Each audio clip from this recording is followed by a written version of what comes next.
निम्नलिखित टेबल 24 से 40 के तुल्य अनुपातों यानी कि इक्विवेलेंट रेशियोज को प्रदर्शित करती है। यहाँ पर 24 से 40 की रेशियो प्रदर्शित की गई है और हमें रिक्त स्थानों में मान भरने हैं। यहाँ पर न्यूमरेटर यानी कि अंश 24 है और डिनोमिनेटर यानी कि हर 40 है, तो हम इन्हें 24/40 के रूप में भी देख सकते हैं। लेकिन यहाँ पर हमें इक्विवेलेंट रेशियो पता करके न्यूमरेटर और डिनोमिनेटर के रिक्त स्थान भरने हैं और इसे हल करने के कई तरीके हैं। लेकिन सबसे आसान तरीका यह है कि हम दी गई रेशियो यानी कि दी गई न्यूमरेटर और डिनोमिनेटर की संख्या से शुरुआत करें। उदाहरण के लिए अगर हम यहाँ पर देखें तो यहाँ न्यूमरेटर के स्थान पर ये संख्या 12 24 की आधी यानी कि हाफ है, इसलिए डिनोमिनेटर की संख्या भी इस डिनोमिनेटर संख्या की आधी ही होगी। तो हम यहाँ पर 20 लिख सकते हैं और अब हम ऊपर के रिक्त स्थान को भर लेते हैं। अगर आप 3 और 12 की तुलना करें तो 12 से 3 पर पहुंचने के लिए इसे 4 से विभाजित यानी कि डिवाइड करना पड़ता है। क्योंकि आप न्यूमरेटर को 4 से डिवाइड कर रहे हैं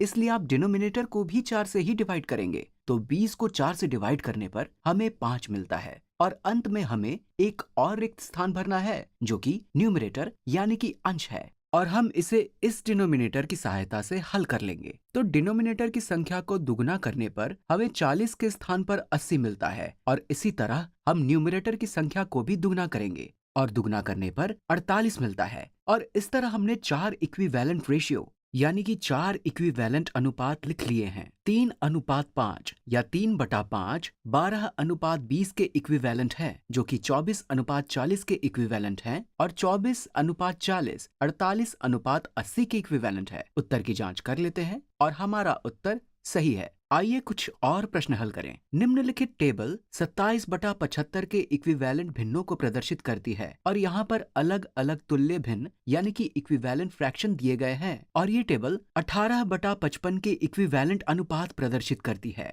तो इस टेबल में सभी भिन्न 27/75 के तुल्य हैं और यहाँ पर सभी भिन्न 18/55 के तुल्य हैं और हमें पता करना है कि 27/75 और 18/55 में से कौन सा भिन्न बड़ा है। ये काफी रोचक प्रश्न है क्योंकि आप एक बार में देखकर इसका उत्तर पता नहीं कर सकते क्योंकि इन भिन्नों के डिनोमिनेटर अलग अलग हैं। तो हम इनकी तुलना कैसे करेंगे? तो इसे हल करने का सबसे आसान तरीका ये है कि हम इन दोनों टेबल्स में से इक्विवेलेंट भिन्न ढूंढ लेते हैं, यानी कि ऐसे भिन्न ढूंढ लेते हैं जिनके न्यूमरेटर या डिनोमिनेटर समान हो। अब हम इन दोनों टेबल्स को गौर से देख लेते हैं। तो यहाँ पर एक स्थिति ऐसी है जिसमें 27/75 54/150 के इक्विवेलेंट है और दूसरी टेबल में 18/55 54/165 के इक्विवेलेंट है, यानी कि इन दोनों भिन्नों में 54 यानी कि अंश एक समान संख्या है और इस वजह से अब इनकी तुलना करना ज्यादा आसान है। तो अब हमें पता करना है कि 54/150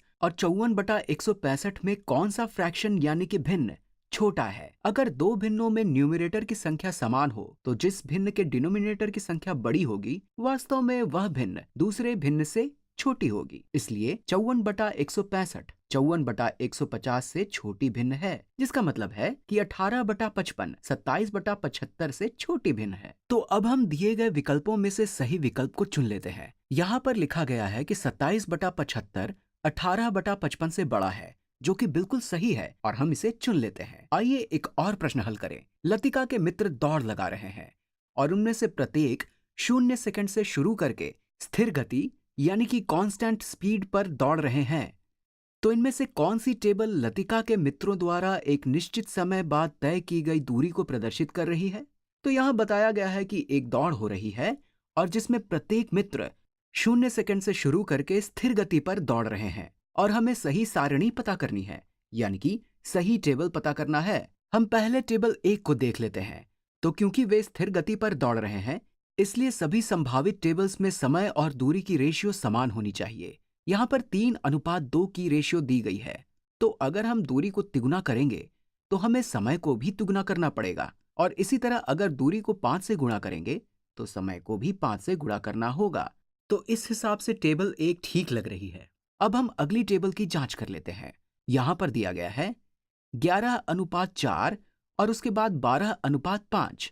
यहाँ संख्याओं में एक अंक की वृद्धि हो रही है लेकिन रेशियो समान नहीं है। 11:4 12:5 के समान नहीं है, इसलिए ये टेबल सही नहीं है।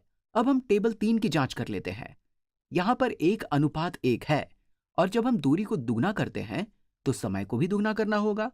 और यहाँ पर जब हम दूरी को तिगुना करेंगे तो समय को भी तिगुना करना होगा, लेकिन समय को तिगुना नहीं किया गया है, इसलिए टेबल 3 भी सही नहीं है। टेबल 4 में 14:10 रेशियो है, जिसे 2 से डिवाइड करने पर 7:5 रेशियो प्राप्त होती है। और अगर हम इन दोनों संख्याओं को 3 से डिवाइड करें तो भी हमें 7:5 रेशियो प्राप्त होती है। तो इस प्रकार टेबल 4 पूरी तरह से सही है। और अब हम अपने उत्तर की जांच कर लेते हैं और ये सही है।